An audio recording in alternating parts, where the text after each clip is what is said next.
Они любят скорость и без боя не сдадутся, так что будьте готовы ко всему. Мы их находим, ловим и тащим обратно в Штаты. А самое главное, мы уже потеряли 10 часов. На охоту.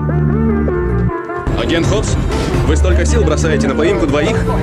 Два слова вам про эту пару. Первый бывший федерал долго работал под прикрытием, перешел на сторону банды.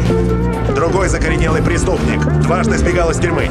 Полжизни успешно от вашего брата уворачивается. Что ж, если мы чем-то можем помочь дипломатической секретной... Во-первых, нужен переводчик.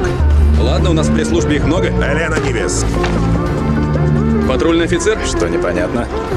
Но у нас много более опытных сотрудников. Улыбка ее нравится. Еще что вам надо? Не путайтесь у меня под ногами.